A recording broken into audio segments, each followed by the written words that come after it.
Sa kasalukuyan ay hindi pa natin alam kung sino nga ba ang mananatili sa ating tabi sa oras ng ating pangangailangan.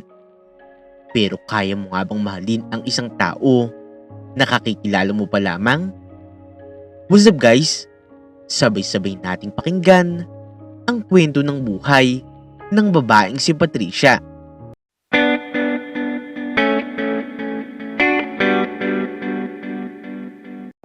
Ang musika ay dumadagundong sa loob ng isang high-end bar sa isang lungsod. Mga ilaw na iba't ibang kulay ang naglalaro sa kisame, kasabay ng pagsasayaw ng mga tao na lasing sa sobrang saya. Sa isang sulok ng dance floor, isang magandang dalaga na may suot na pulang mini dress at mataas na stilettos ang walang pakialam na sumasayaw. Hawak ang isang baso ng mamahaling alak. Siya si Patricia Monteverde, ang nag-iisang anak ng magkasawang negosyante na sila Don Victor at Doña Isabel Monteverde. Lumaki siya sa sobrang kayamanan. Walang bagay na hindi niya nakukuha. Walang hiling na hindi natutupad. Pero sa kabila ng marangayang buhay, kailanman hindi siya natuto na makontento. Cheers, bes! Magbakasaya tayo! Sigaw ng kanyang kaibigang si Samantha habang itinataas ang baso. Sige, magsaya lang tayo. Mag-inom lang tayo na mag-inom. Tugon naman ni Patricia bago inubos ang alak sa isang lagok. 3:00 na nga rin ng madaling araw noong sila'y lumabas ng bar. Sa sobrang kalasingan ay hindi na nga rin siya nakakalakad ng maayos, kaya inilalayan na nga lamang din siya ng kanyang mga kasama. Gusto mo bang ihatid ka na lang namin? Tanong ni Daniel, isa sa mga lalaki sa kanilang grupo. Hindi na, kaya ko na to. Sambit niya habang pinipilit na hindi matumba. Ilang minuto pa, nakasakay na nga rin siya sa kanyang puting sports car. Mabilis niyang pinaandar ang kanyang kotse. Hindi alintana ang kalasingan. Habang tinatahak niya ang daan pa uwi, halos lumilipad na nga ang kanyang sasakyan sa sobrang bilis. Noong makarating na nga siya sa kanilang mansyon, agad niyang binangga ang malaking gate dahil sa kawalan ng kontrol sa manibela. Sa lakas ng tunog, lumabas ng bahay ang kanyang mga magulang. Patricia! Sigaw ng kanyang daddy. Bumaba siya ng kotse at sinubukan maglakad ng diretsyo.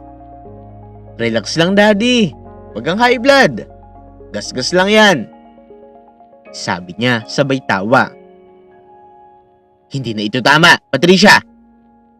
Halos gabi-gabi na lang, umuwi kang lasing. Ano ba nangyayari sa'yo?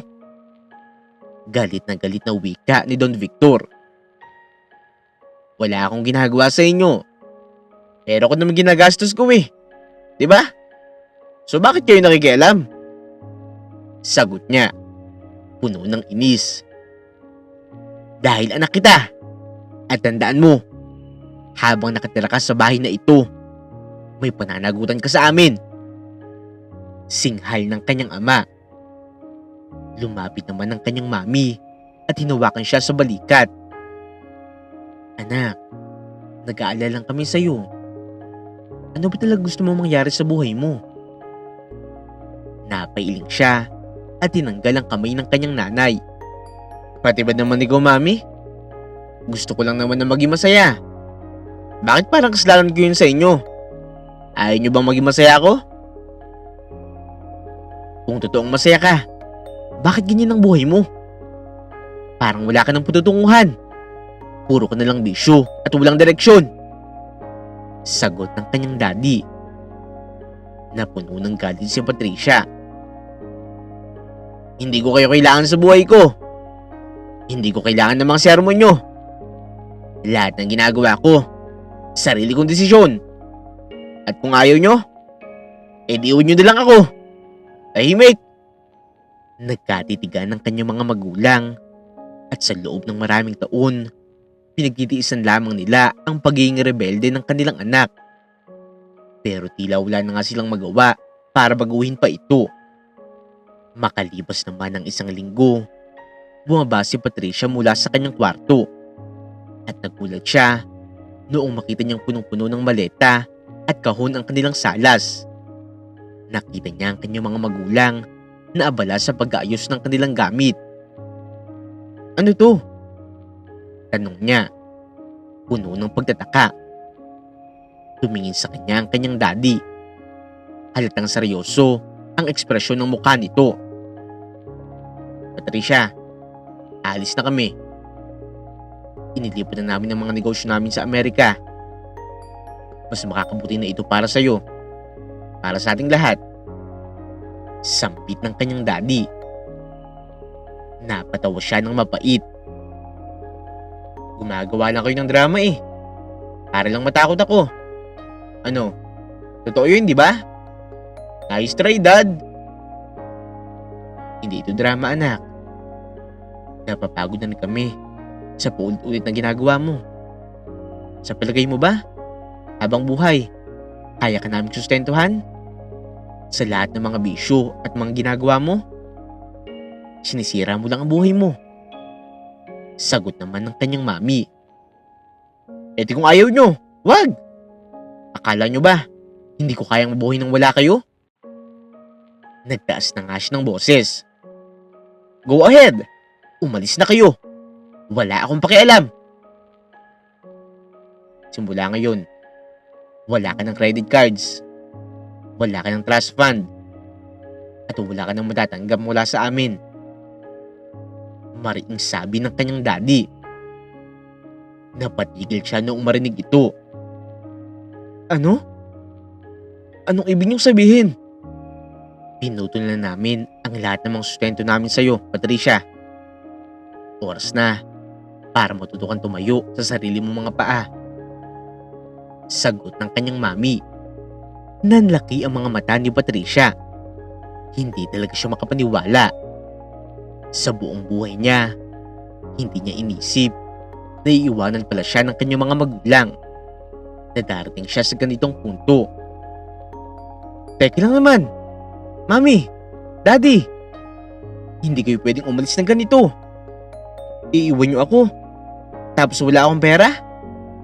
Lahat ng credit cards ko, kukunin niyo?" "Pinili mo to, Patricia. Sana lang, sa pagkawala namin, maisip mo na kung anong gusto mo mangyari sa buhay mo." Sagot muli ng kanyang daddy. Bago pa nga siya makasagot, lumabas na ng bahay ang kanyang mga magulang. Isang ilap lamang, naiwan siya mag-isa sa napakalaki nilang bahay. Biglang napakalamig at napakatahimik. Noong una ay hindi pa nga niya ito ininda. "Madali lang to. Kaya ko naman ng sarili ko eh." Bulong niya sa kanyang sarili.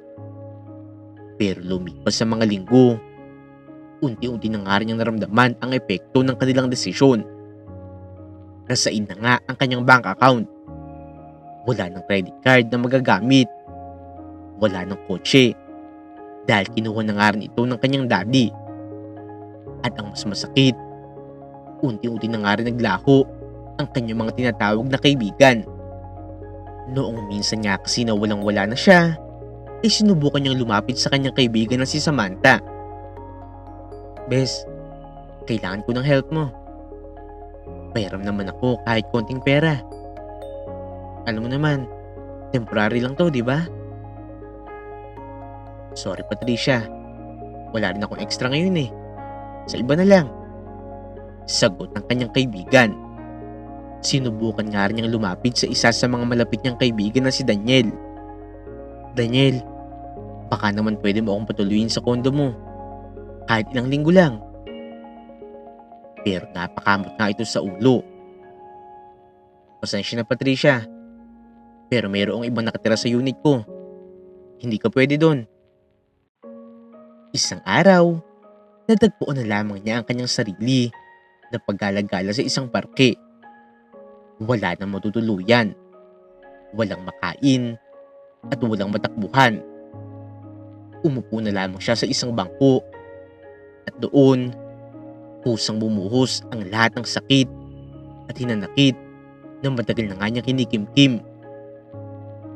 Bakit iniwan ako ng lahat? Bulong niya habang patuloy yung pagpatak ng kanyang mga luha. Sa gitna ng kanyang pag-iyak, hindi niya namalayan na mayroong isang lalaking lumapit sa kanya. Miss, ayos ka lang ba? Napatingala siya. Sa harap niya, mayroong isang matangkad na lalaki na mukhang disente at mabait. May maamang mukha ito at tila puno ng pagkaalala sa mga mata nito. Sa totoo lang, hindi eh. Hindi ko na alam ang gagawin ko. Sagot niya. Nanghihina at hindi na nga kayang itago ang sakit na kanyang nararamdaman. Umupo ang lalaki sa kanyang tabi at hinintay siyang kumalma bago muling nagsalita. Ako nga pala si Aldrin. Gusto mo bang ikwento sa akin ang nangyari? Sabi nito. Tinitigan siya ni Patricia at hindi rin niya alam kung bakit.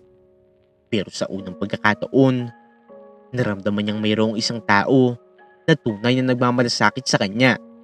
Isang taong hindi lamang nandyan dahil may gusto sa kanyang pera o kasikatan. Nakayuko si Patricia sa harap ng estrangherong lumapit sa kanya. Halos hindi nga niya kayang magsalita dahil sa pinaghalong hiya at bigat na kanyang nararamdaman. Ngayon lamang siya nakaramdam ng ganitong kahinaan. Isang bagay na hindi niya kailan naman inakala na kanyang mararanasan. Sige na miss, ikwento mo na. Huwag kang mahiya sa akin. Muli siyang napatingin kay Aldrin. Simple lamang ayos nito. Isang puting polo shirt at itim na slacks. Pero hindi maikakaila ang karisma nito. Mukhang napakabait nga nito at mayroong sinseridad sa kanyang boses. Wala na rin naman siguro mangyayari kung ikukwento ko pa. Huli na ang lahat. Sagot niya. Pilit pa nga rin itinatago ang namumuong luha sa kanyang mga mata.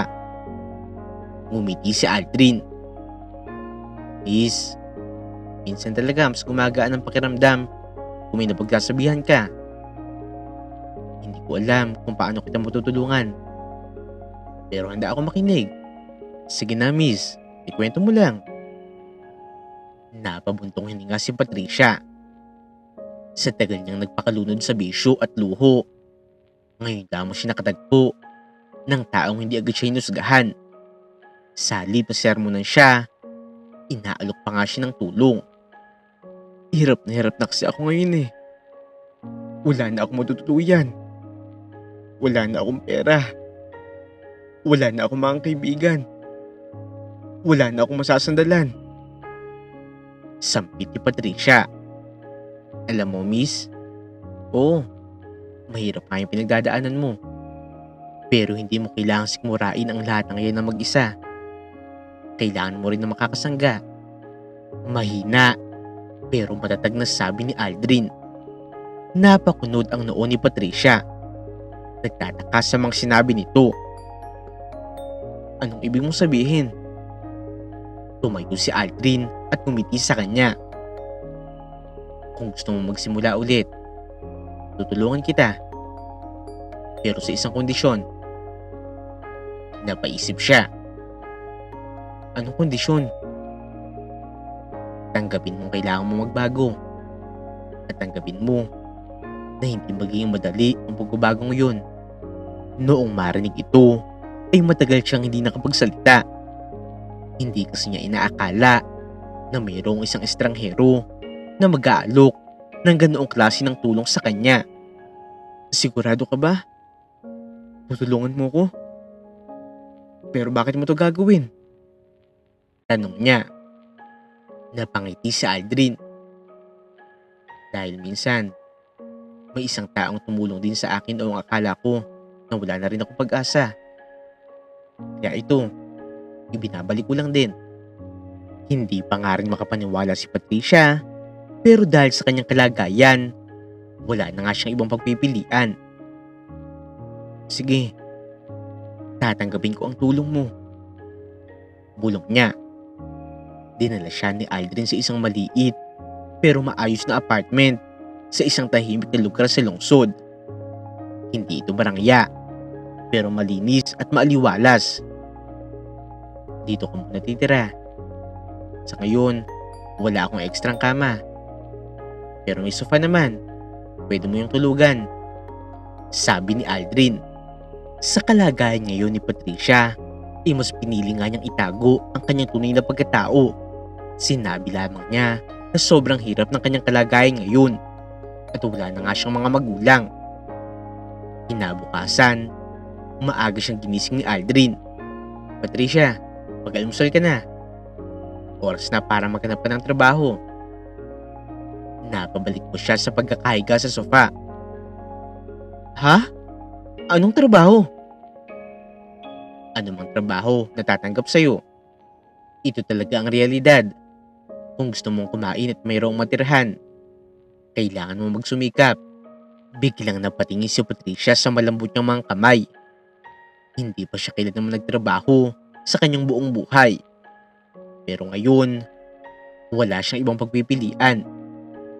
Sa unang pagkakataon, nagbihis siya ng maayos. Isang simpleng blouse at pantalon na hiniram lamang din niya kay Aldrin. At lumabas na nga sila para maghanap ng trabaho. Pinuntahan niya ang iba't ibang kumpanya. Pero sa bawat aplikasyon na ginagawa niya, iisa lamang ang sagot na kanyang tatanggap. Sensya na, pero wala kang sapat na karanasan. Sa sobrang pagod noong araw na yun, pinapaupo na lamang siya sa isang bench sa isang plaza. Sa buong buhay niya, ngayon lamang talaga siya nakaranas ng ganitong hirap. Sa huli, napadpad siya sa isang maliit na coffee shop. Excuse me, itatanong ko lang sana kung nag-hire kayo ng barista. Mahina niyang sabi sa cashier. Tiningnan siya ng manager mula sa likod ng counter. May experience ka na ba? Umiling siya. Wala pa, pero handa ako matuto. Muling napatingin sa kanya ang manager mula ulo hanggang paa. Halatang nag-aalinlangan. Sige, subukan mo mag-training bukas. Kung maayos ang performance mo, tatanggapin kita. Sagot ng manager. Nagningning ang mga mata ni Patricia. Talaga po? Ngumiti ang manager. Oo, pero tandaan mo, mahirap ang trabahong ito. Hindi ito tulad ng dati mong buhay. Opo, gagawin ko po ang lahat. Sagot niya. Kinagabihan, bumalik siya sa apartment ni Aldrin. Pagod, pero mayroong bagong pag-asa sa kanyang puso. Kamusta naman? Tanong ni Aldrin habang nakaupo sa maliit nilang hapagkainan. May nahanap na akong trabaho. Sabi niya. Hindi maitago ang kanyang sobrang saya at ngiti. Maganda yan. Pero tandaan mo, Patricia, ang buhay, hindi lang tungkol sa pagtatrabaho. Marami ka pang kailangang matutunan. Sagot nito. Napaisip si Patricia. Sa loob pa lamang ng isang araw, napakarami na nga niyang nalaman tungkol sa buhay, sa paghihirap, at sa tunay na halaga ng kasipagan. Muli siyang tumingin kay Aldrin at napangiti. Hindi niya alam kung ano ang nag-udyok dito para tulungan siya. Pero isa lamang ang sigurado niya. Ito na nga ang simula ng kanyang bagong buhay. Kinabukasan, maagang nagising si Patricia. Noon, hindi pa sanay si Patricia na bumangon na hindi pa sumisikat ang gusto ang araw. Lalo na kung wala naman siyang pupuntahang party o shopping mall. Pero ngayon, may bago siyang dahilan para bumangon. Ang kanyang unang araw bilang isang barista. Dahan-dahan siyang bumangon mula sa sofa at tiningnan ang kanyang sarili sa maliit na salamin. Mahaba at magulo ang kanyang buhok. May mga eyebags na nga rin siya at mukhang pagod ang kanyang itsura. Ano ba to? Bulong niya sa kanyang sarili habang inaayos ang buhok. Ibang-iba na nga kasi talaga ang kanyang itsura kumpara noon. Nakita niyang abala si Aldrin sa kusina, nagluluto ng almusal. Napalunok siya noong makita ang pagkain. Bahaw na ginawang sinangag at sardinas. "Oh, gising ka na pala. Kumain ka muna bago ka umalis." Bati ni Aldrin. Tahimik siyang umupo sa lamesa habang pinagmamasdan ng pagkain. Simple lamang ito, pero parang ngayon lamang niya napansin kung gaano nga ito kabango at kasarap tingnan. "Anong iniisip mo?" tanong ni Aldrin noong mapansin na hindi pa siya kumakain. Umiling siya. "Wala lang. Masaya lang ako." Pagkatapos niyang kumain, nagbihis na nga siya ng simpleng puting blouse at itim na pantalon. Hindi tulad ng dati na magagarang kasuotan na laging branded at pangmayaman ang kanyang sinusuot. Noong tignan niya ang kanyang sarili sa salamin, parang hindi na nga niya makilala ang babaeng nakatingin sa kanya. Ibang-iba na nga talaga ito kumpara noon. "Kaya mo yan," sabi niya sa kanyang sarili bago siya lumabas ng apartment. Pagdating niya sa coffee shop, kinakabahan talaga siya. Sa buong buhay niya, hindi pa nga siya nagtatrabaho. Hindi siya marunong magtimpla ng kape at hindi niya alam kung paano mag-asikaso ng customers. Hindi nga rin niya alam kung paano makikisama sa ibang empleyado na hindi tulad ng dati na mga kaibigan at puro party lamang ang kanyang pinupuntahan. "Good morning. Ready ka na ba?" Bati ng kanyang manager noong pumasok na nga siya sa coffee shop. Opo." Pilit siyang umiti kahit kinakabahan. Lumapit sa kanya ang isang babaeng empleyado. Si Carla. Mukhang mayroon ng karanasan sa trabaho. "Ako ang magtuturo sa'yo. Dali lang to. Basta makinig ka lang at sumunod sa mga instructions ko," sabi nito. Tumango si Patricia. Sinimulan na nga ni Carla ang pagtuturo sa kanya kung paano gumamit ng coffee machine, paano gumawa ng espresso, cappuccino at latte. Pati na rin kung paano ang tamang paghalo ng sirup at gatas. Napuno ng usok ng kape ang kanyang ilong at hindi nga niya maiwasan ng humanga. Noon, lagi lamang siyang umuorder ng mamahaling kape sa mga high-end na cafe.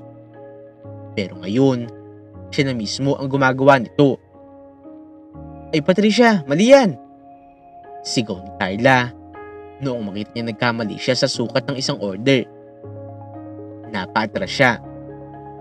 "Sorry, hindi ko sinasadya." Napailing si Carla. "Okay lang naman, pero dapat mas maging maingat ka. Dapat talaga eksakto ang sukat ng kape at gatas.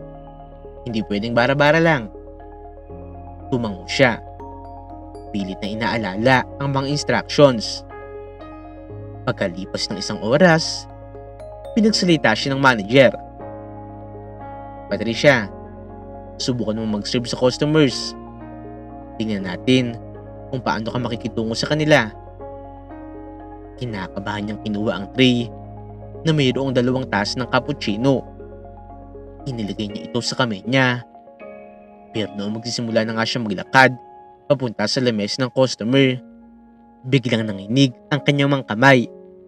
"Hala, paano to? Bakit ganito?" bulong niya sa kanyang sarili. "Patricia, dahan-dahan lang," sabi ni Carla mula sa counter. Kahit nanginginig, sinubukan niyang ilapag ang kape sa mesa.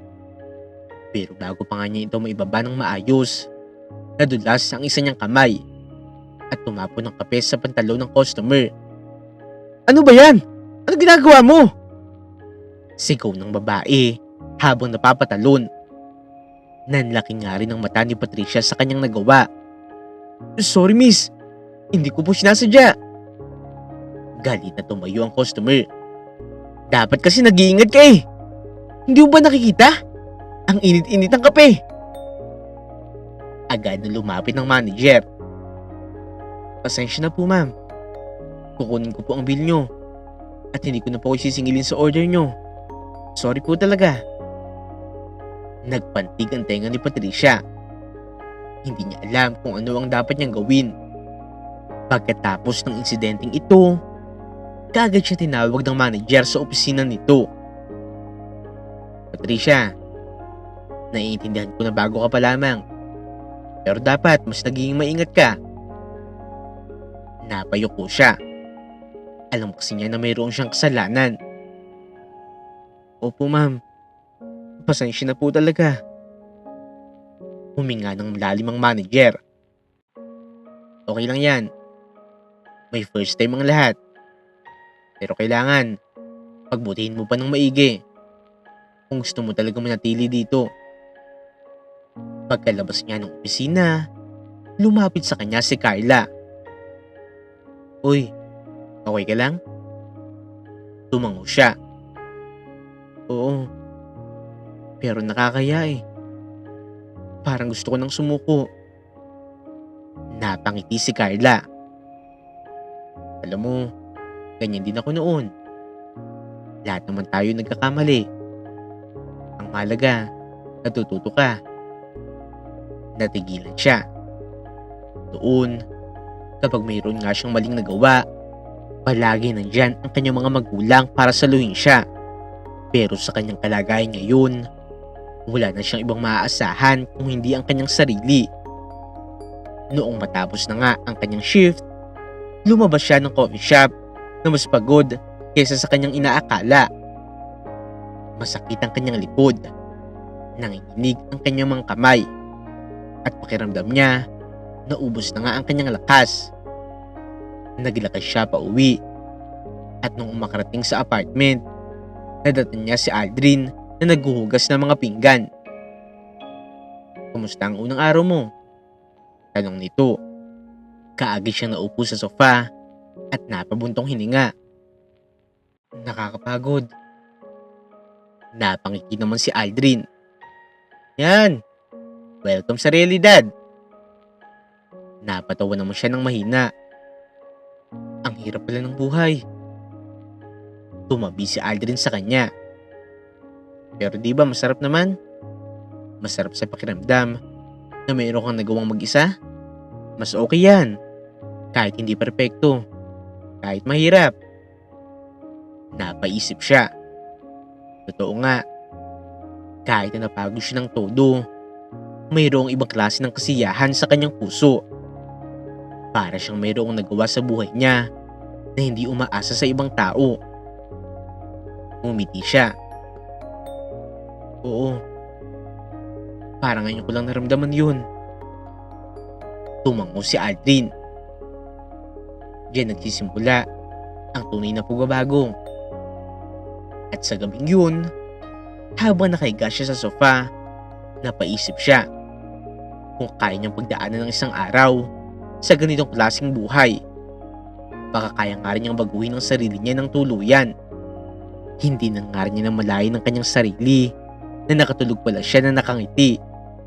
Mabilis nga rin lumipas ang mga buwan. Unti-unti, natutunan ni Patricia ang buhay na malayo sa karangyaan. Sa coffee shop, mas naging mahusay siya sa paggawa ng kape. Hindi na nga siya kinakabahan tuwing mag-aabot ng order sa mga customer. At kahit minsan inapapagalitan pa rin siya, alam niyang bahagi lamang yun ng kanyang pagkatuto. Sa bahay naman, hindi siya nagrereklamo kahit siya na mismo ang naghuhugas ng mga pinggan, naglalaba ng kanyang damit at naglilinis ng apartment.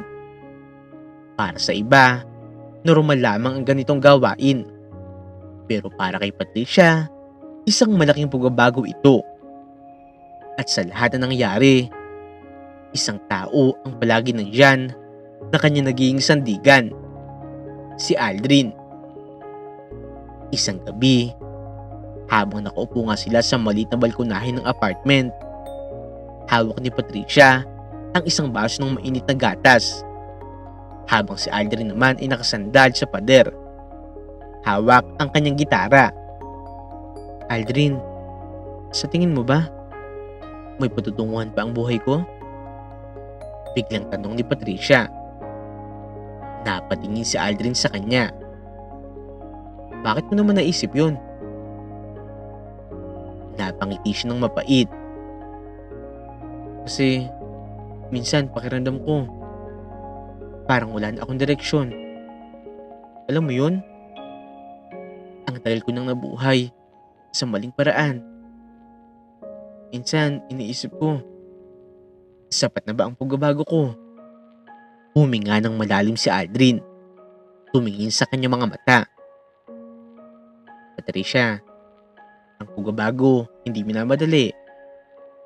Hindi mo kailangang patunayan ang sarili mo sa isang iglap. Ang mahalaga, patuloy ka nagsisikap. Napatingin siya sa langit. Gusto ko lang kasi. Gusto kong maging mas mabuting tao. Ngumiti si Aldrin at kinalabit ang kanyang gitara. Gusto mo, sabayin mo akong kumanta. Nakakatanggal to ng stress. Napatawa si Patricia. Hindi nga ako marunong kumanta eh. Kahit sino, marunong kumanta. Tara, subukan mo. Pangungulit ni Aldrin bago nga ito nagsimula ng isang simpleng himig. At kahit nahihiya, sinubukan ni Patricia. Sa unang beses, parang wala siyang boses. Pero sa mga sumunod, unti-unti na nga rin siya nakakasabay. Hanggang sa hindi na nga niya namalayan at tuloy na nga siyang kumakanta. Malaya at walang iniisip na problema. Pagkatapos ng kanta, ngumiti si Aldrin. O di ba? Ang saya no? Napangiti nga rin siya. Oo nga, ang saya.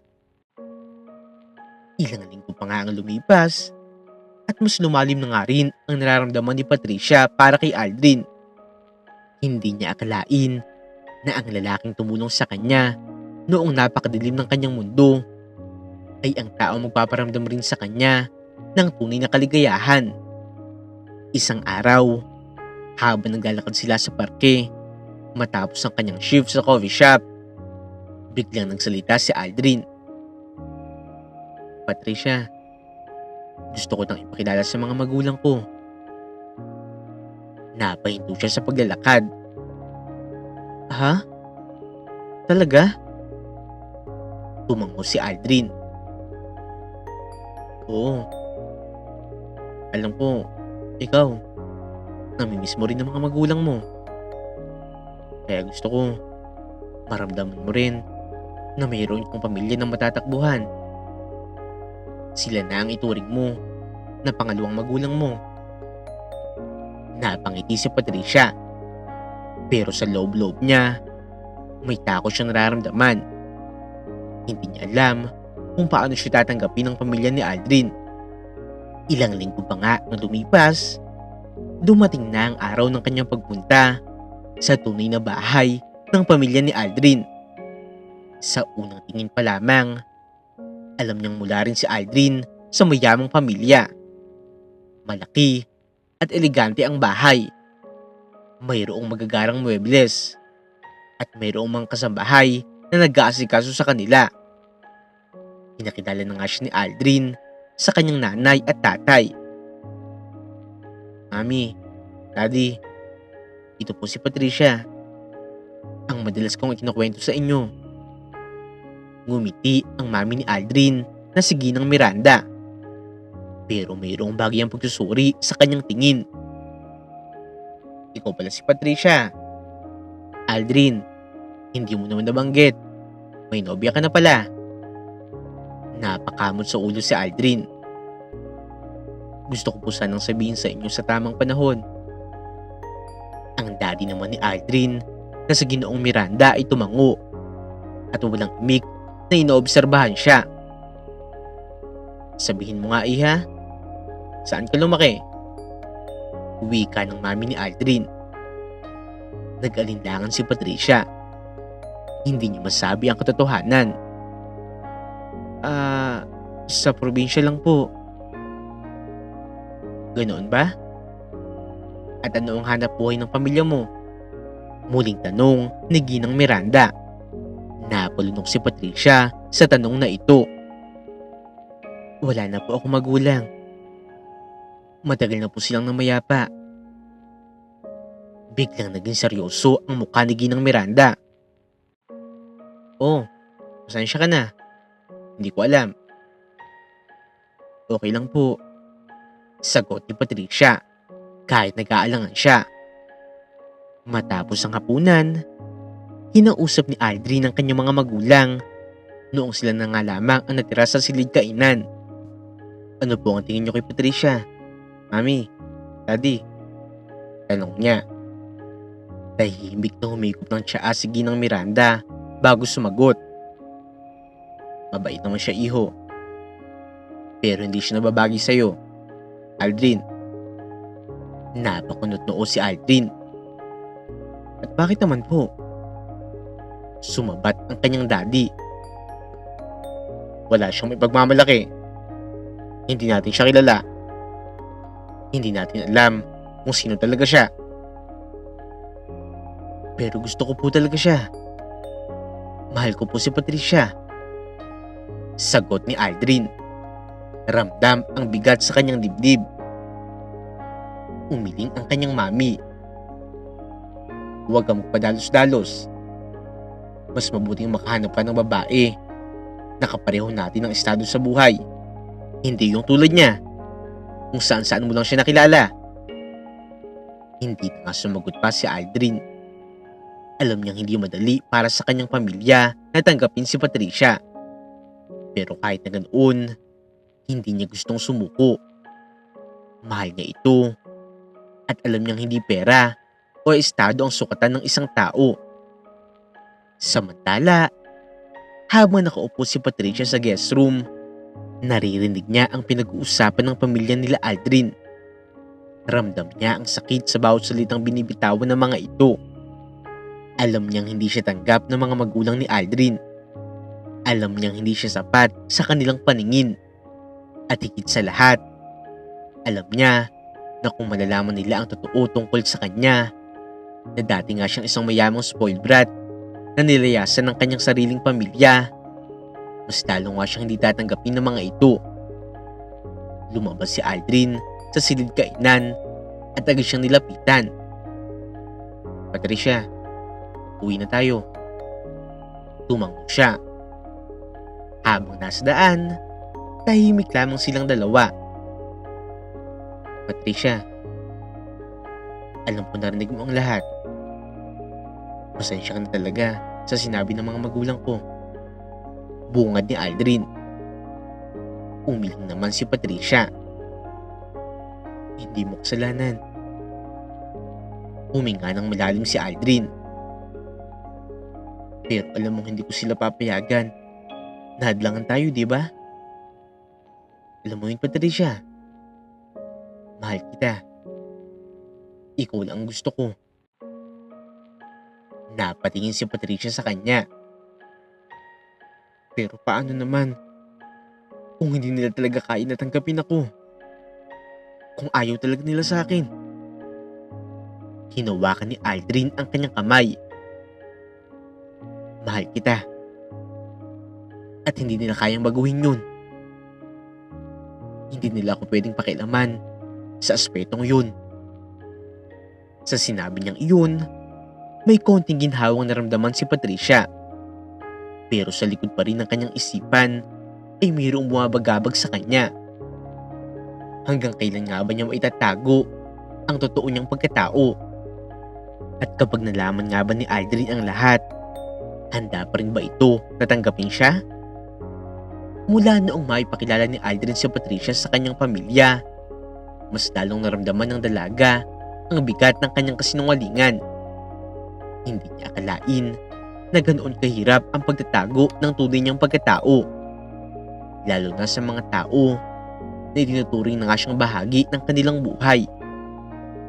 Bagamat tinanggap siya ni Aldrin ng buong buo, ang mga magulang naman nito ay nananatiling malamig sa kanya. Hindi siya pinapansin ng mga ito sa tuwing sila ay bumibisita.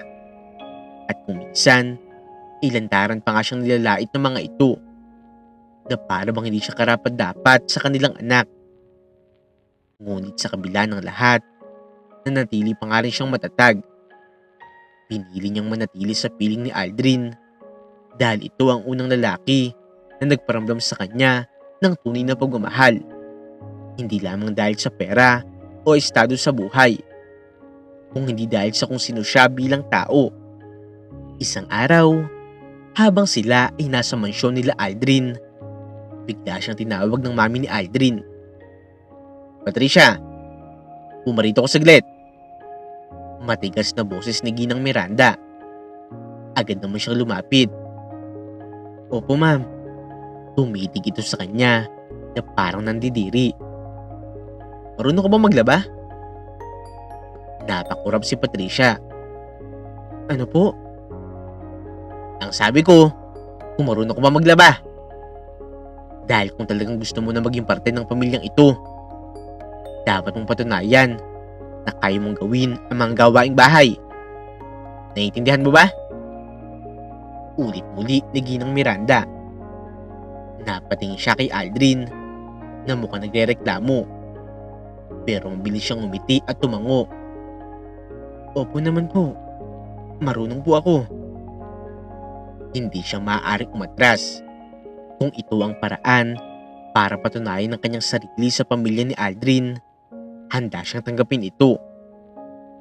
Ilang oras ang lumipas, nandoon siya sa likod bahay. Nakalubog ang mga kamay sa batsyang puno ng tubig at sabong panlaba. Habang pinipiga ang mga damit, napapikit siya at napabuntong hininga. Mula sa dating marangayang buhay, kung saan mayroong mga kasambay siyang gumagawa ng lahat para sa kanya, ngayon, siya na mismo ang gumagawa ng mga bagay na noon ay hindi lamang niya pinapansin. Nakangiting lumapit si Aldrin at umupo sa kanyang tabi.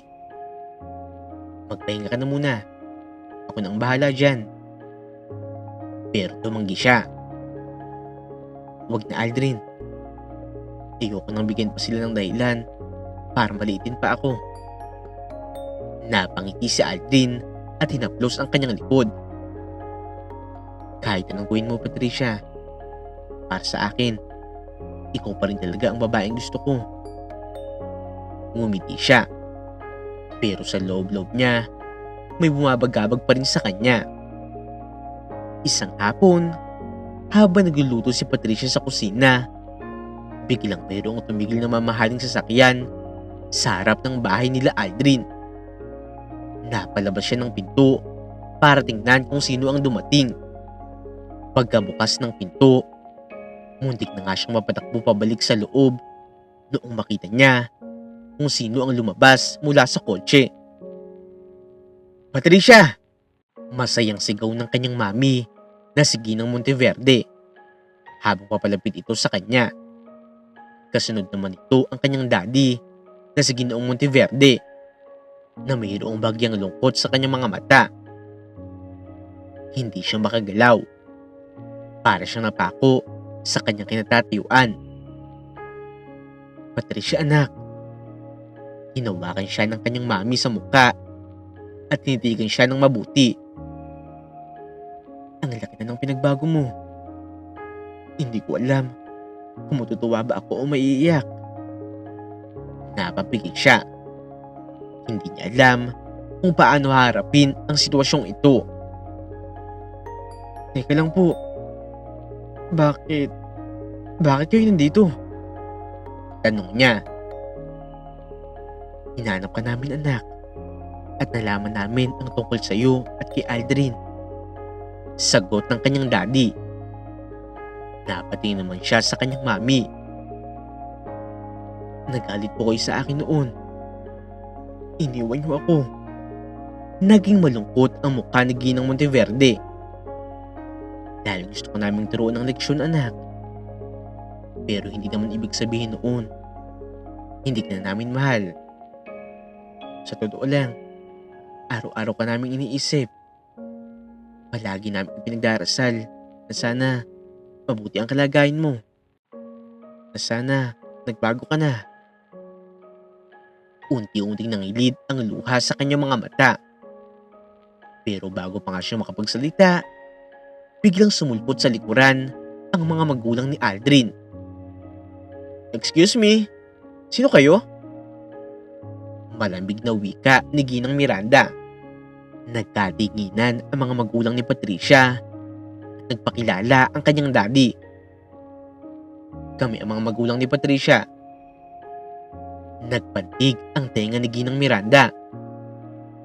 "Ano?" Halos hindi makapaniwala ang mag-asawa sa kanilang narinig. "Pero paano? Patricia, totoo ba to? Akala ko wala na ang mga magulang mo." Tanong ni Ginang Miranda na ngayon ay sobrang naguguluhan. Hindi na nga nagawang makapagsinungaling pa ni Patricia. Inamin na niya ang katotohanan. "Opo, ako ang anak nila. Sila po ang mga magulang ko." Parang gumuho ang mundo ng mga magulang ni Aldrin. Hindi kasi nila akalain na ang babaeng kanilang minamaliit, ang babae na kanilang tinatrato bilang hamak na mahirap, ay isang tagapagmana pala ng napakaraming malaking negosyo at sobrang yaman. Hindi agad nakapagsalita ang mga ito. Samantala, si Aldrin ay lumapit kay Patricia at hinawakan ang kanyang kamay. "Patricia, bakit hindi mo sinabi sa akin?" May halong sakit sa boses ni Aldrin. "Natakot kasi ako. Natakot ako na baka mag-iba ang tingin mo sa akin. Natakot ako na baka hindi mo na ako mahalin kapag nalaman mo na hindi ako yung babae na ipinakilala ko sa'yo." Hinawakan ni Aldrin ang magkabilang pisngi niya at tinitigan siya sa mata. "Patricia, hindi ang estado mo sa buhay ang minahal ko. Ikaw mismo. Kaya malabong mangyari yun." Mas lalo nga siya napaiyak sa sinabi nito. Nilingon ni Aldrin ang kanyang mga magulang. "Dad, Ma'am, sana po ngayon alam niyo na ang totoo. Hindi niyo na siya huhusgahan." Tahimik lamang ang kanyang mga magulang. Halatang hindi nito matanggap na ang babae na kanilang minamata noon ay mas mayaman pa pala sa kanila. Ngayon, sino ang walang maipagmamalaki? Sarkastikong tanong ni Ginoong Monteverde sa mga magulang ni Aldrin. Walang maisagot ang mga ito. Maya-maya pa, lumapit si Ginang Miranda kay Patricia. Sa unang pagkakataon, sa halip na panlalait, ibang tingin ang ibinigay nito. "Pasensya ka na, Patricia. Hindi namin alam." Mahina nitong wika. Nagulat naman si Patricia sa sinabi nito. Hindi niya inaasahan na hihingi ito ng tawad. Muling nagsalita ang mami ni Aldrin.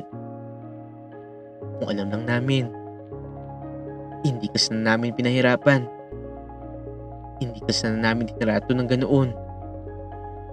Umiti lamang si Patricia kahit mayroon pang luha sa kanyang mga mata. "Hindi niyo po kailangan na humingi ng tawad, ma'am.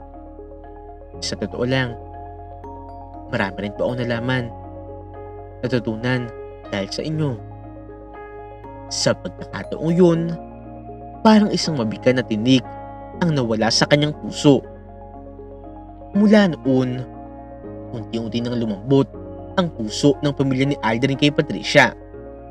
Hindi man agad-agad naging maayos ang lahat, pero sa tulong ng pagmamahal nila ni Aldrin, naging maayos na nga ang lahat ng kanilang relasyon.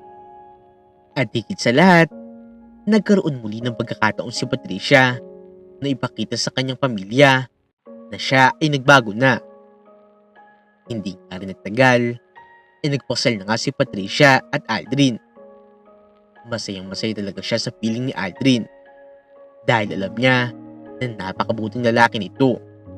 Tinulungan at ibinangon nga siya nito sa madilim niyang mundo noon. Sa wakas, natutunan na nga niya kung ano ang tunay na halaga ng buhay Hindi sa pera, hindi sa karangyaan, kung hindi sa pagmamahal, pagpapakumbaba, at tunay na pagtanggap. Dito na nga po nagtatapos ang kwento ng buhay ng babaeng si Patricia. Sa kwentong ito ay pinapaalam, hindi naman dapat husgahan natin ang iba batay lamang sa kung ano ang alam natin sa kanila. Dahil maaari na mas malalim pa ang kwento sa likod ng kanilang pagkatao. Irespeto natin sila tulad ng pagrespeto na gusto nating makuha. Huwag nyo rin pong kakalimutan na i-like at i-subscribe ang aming channel, Untold Stories TV.